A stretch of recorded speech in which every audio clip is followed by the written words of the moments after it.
नमस्कार, मी उज्ज्वला सर्वांचं स्वागत करते. श्रीकृष्ण जन्माष्टमी विशेष आज आपण पोह्यापासून अशी स्मूथ अशी बर्फी बनवतोय बघा. तोंडात टाकताच हिरगळणारी बर्फी. आपल्याला माहितीच आहे की श्रीकृष्णाला पोहे किती आवडायचं, सर्वांनाच माहिती आहे. आणि ही बर्फी खूप टेस्टी पण होते, छान होते बघा. बघूनच तुम्हाला वाटत असेल बर्फी कशी छान बनली.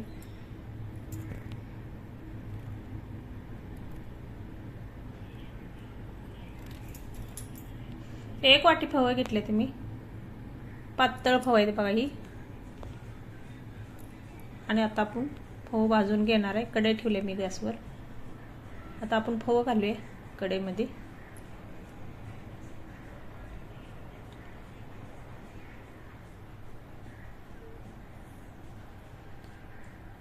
फव चांगलं व्यवस्थित भाजून घ्यायचं.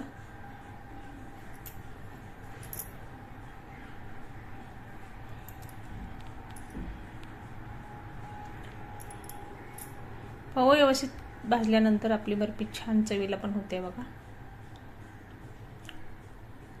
फव जोपर्यंत कुरकुरीत बारीक होत नाही तोपर्यंत आपल्याला भाजायचे आहेत.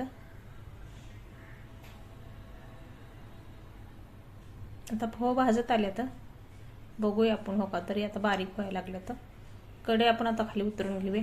एका ताटामध्ये आपण फव घालणार आहे. थंड करून ठेवूया आपण. थंड करून घेऊया. फव थंड झाल्यावर आपण मिक्सरमध्ये बारीक करून घ्यायचं आहे. ते 2-4 वेलचे घेतले ते मी. आता वेलची सोलून मी मिक्सरच्या भांड्यात घातले. नंतर घालायची आपल्याला वेलची पावडर गरज नाही. आता थंड झाल्यावर फव पण घालूया आपण.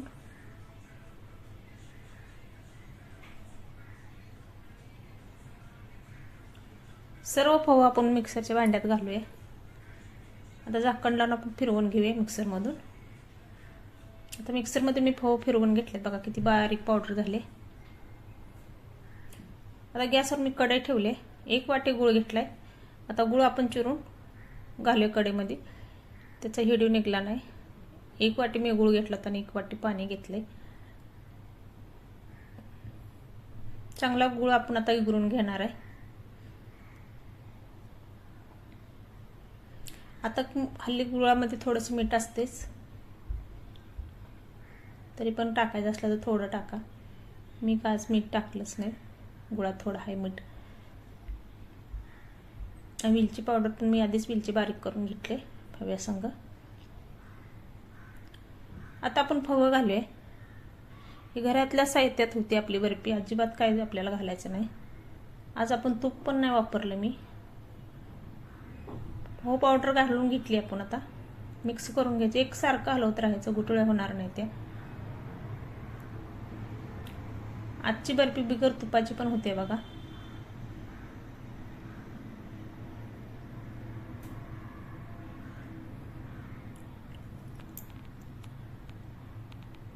एकसारखं हलवत राहायचं, कडेला चटकू द्यायचं नाही.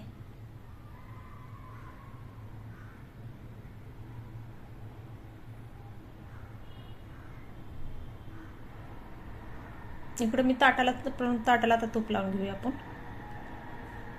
1 ताट घेतले मी. ताटाला आपण तूप लावून घेणार आहे.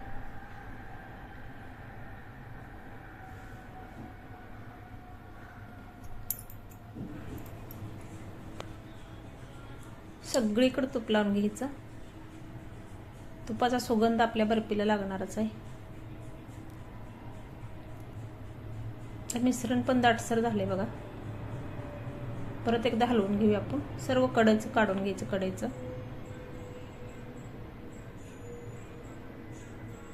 एकसारखं हलवल्यानंतर घट्ट गोळा बनतोय बघा.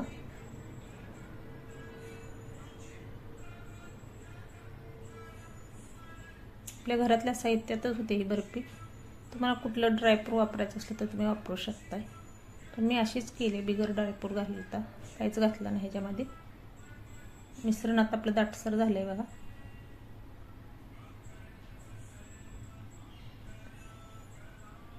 असं उलटनं बघायचं पडते का नाही. पडलं तर आपलं दाटसर झालं आता बर्फी बनवायसारखं.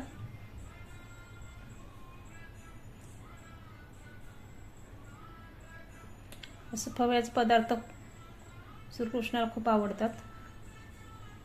म्हणून आपण आज फव्याचं बनवतोय बर्फी. गोकुळाष्टमीला तुम्ही पण नक्की बनवून बघा अशा पद्धतीने. मिश्रण सर्व आपण ताटावर आता काढून घेतलं एकसारखं. आता थापून घेऊया आपण उलटण्यानं असं. एका वाटीने पण तुम्ही करू शकताय. वाटीला तूप लावून घ्या. मी ही पळीला तूप लावून घेतले बघा. आणि पळीनं असं फिरवत राहायचं. मिश्रण आपलं गरम आहे. गरम असल्यामुळे हाताला पोळते म्हणून आपण हाताने नाही करायचं.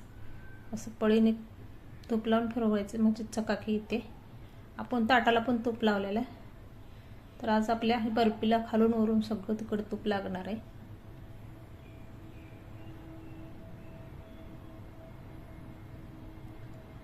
तर एकसारखं चकाकी आले बघा. एकसारखं झालंय पण आपली बर्फी.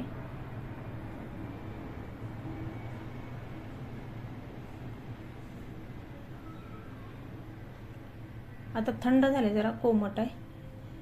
चारी बाजून थोडं थोडं हाताने प्रेस करूया आपण. चौकोनी आकार देऊया. वड्या पाडायला सोपं पडतंय आपल्याला.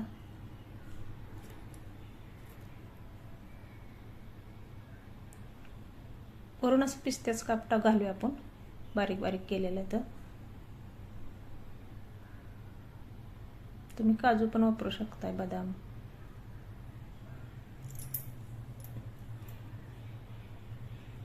परत असं पिस्त्याच काप घातल्यानंतर थोडंसं पळी फिरवूया आपण. दाबून बसतोय. आता कोमट आहे तरच वड्या आपण कापून घेणार आहे चौकोनी आकाराच्या. सुरीला थोडं तूप लावून घ्यायचं आणि वडी कापून घ्यायची कट करून.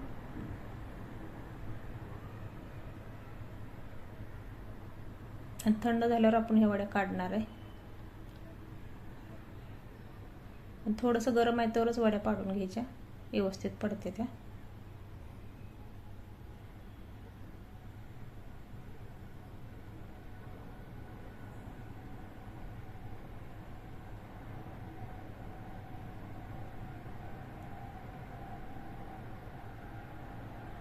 तर कड्याच्या साईडचं आपण काढून घेऊया.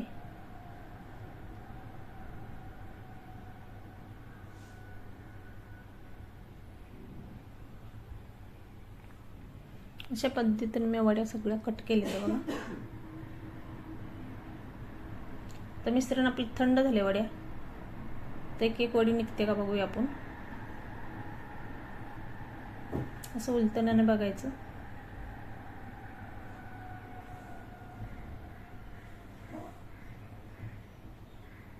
आता वड्या सहज निघायला लागल्या ते बघा. किती सुंदर आले ते वड्या बघा, छान. तुम्ही नक्की करून बघा सोप्या पद्धतीने. आता आपण हे सर्व वड्या काढून घेऊया.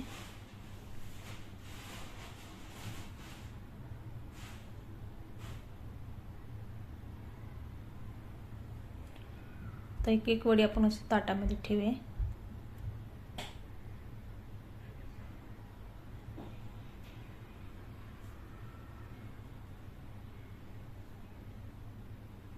बर्फीची वडी कशी वाटली रेसिपी? आवडली लाईक करा, सबस्क्राईब करा. अशाच नवीन नवीन रेसिपीमध्ये भेटू आपण. तर सर्व वडे मी ताटामध्ये काढून घेतले ते.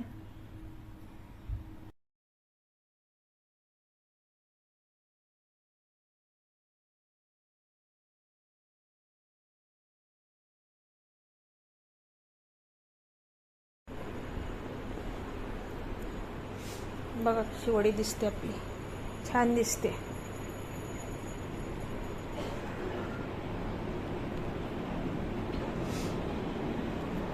धन्यवाद. Bye bye.